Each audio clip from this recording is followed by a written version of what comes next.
tout le monde. Bonjour tout le monde. Bonjour tout le monde.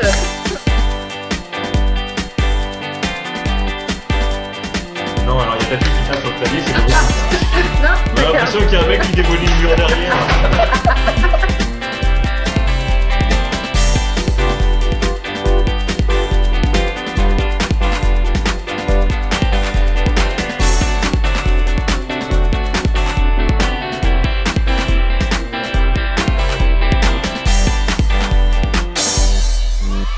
Allez, quatrième émission de Parole de blogueur sur le thème de la fratrie, avec en plus nouveauté cette fois-ci, Sabine.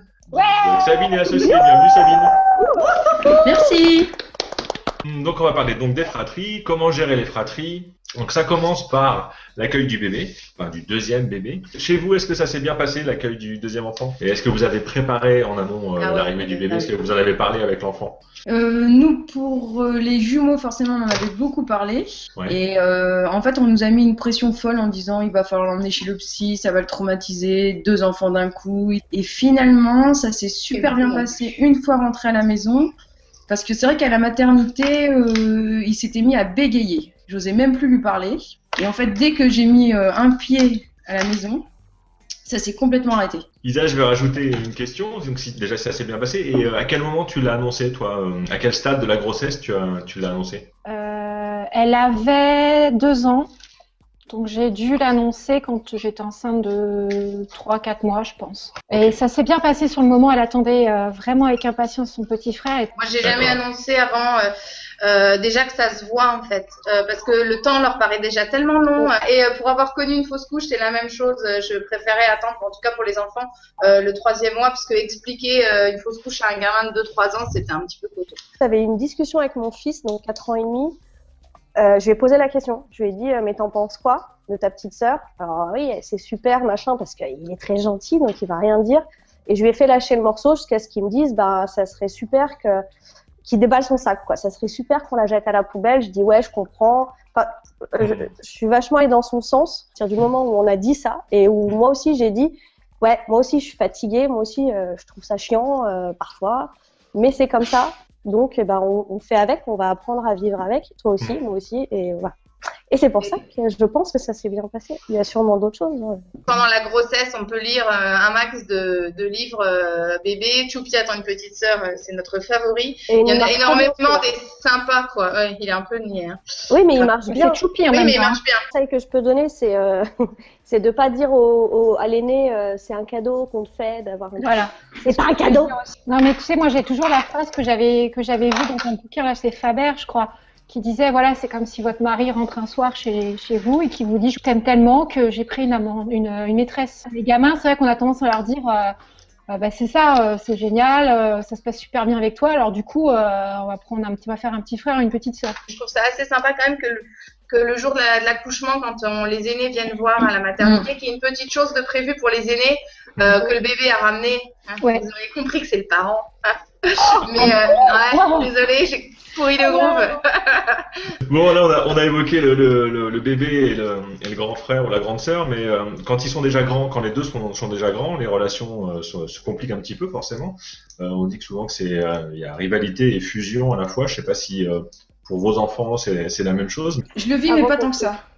D'accord. Je le vis pas tant que ça parce qu'en fait, quand il y en a 2 qui se mettent sur la tronche, il y en a toujours un qui va aller voir le maman ou le 4e, ils vont se lier et quand il y a un conflit quelque part, ils trouvent leur intérêt dans l'autre groupe. L'aîné, quand les jumeaux sont arrivés, ça faisait plus, c'était pas un duo, c'était un trio. Et donc il leur arrive de se mettre sur la tronche, mais sérieusement.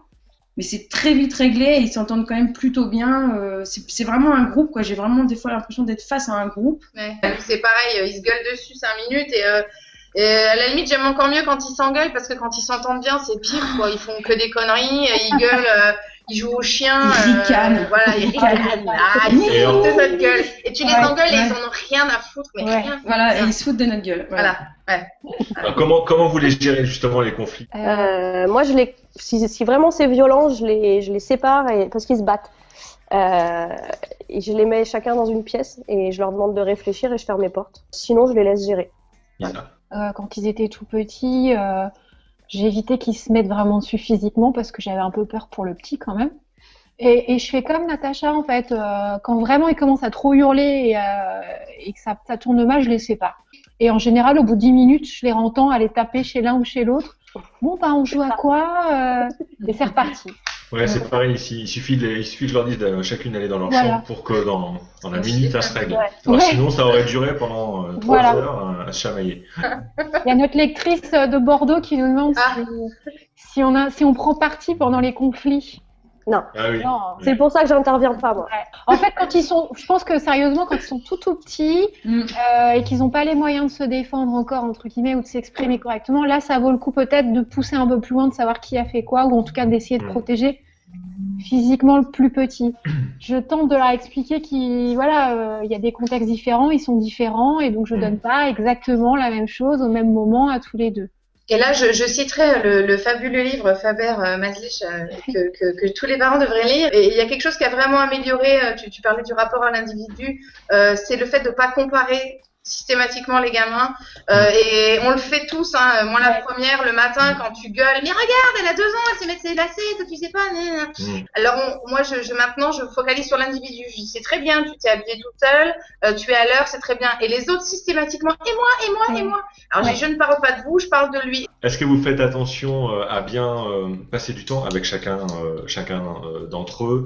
Le grand a ses devoirs le soir, donc on a 20 minutes tous les deux, pendant que les petits, alors la dernière, je la colle dans un transat ou dans un Yupala, pas bien, où je la couche. Les petits vont au bain ou jouer tous les deux.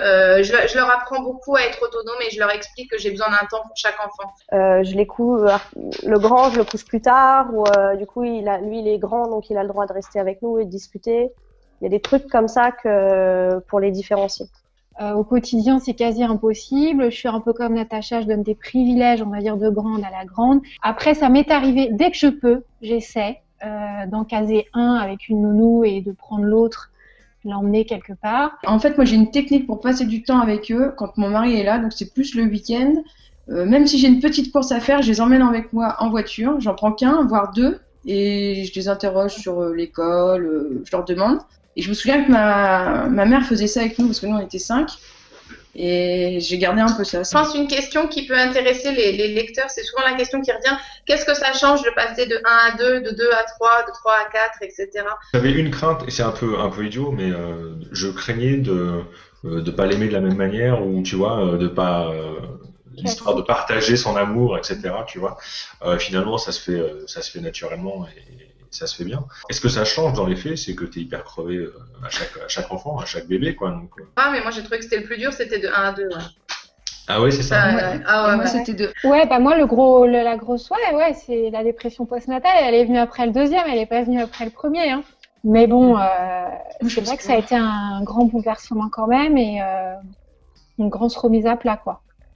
Il y a un cas de figure qu'on n'a pas abordé parce que ça nous concerne pas tous, ça nous concerne pas en fait directement. C'est le cas des familles recomposées. Là, je sais pas si vous avez des exemples dans votre entourage ou ou si on demande à nos lecteurs et à nos auditeurs. Spectateurs et auditeurs de réagir là-dessus, mais ça peut être intéressant d'avoir ce point de vue-là aussi, je pense, dans les commentaires.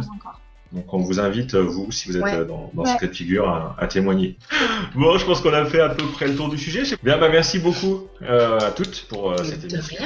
Merci à toi. Merci Benjamin. Merci. Ciao, à bientôt. Salut, merci Ciao. beaucoup. Bye. Attention, il y a Sabine qui soupire. Ça se voit, tout ce que tu fais se voit, Sabine.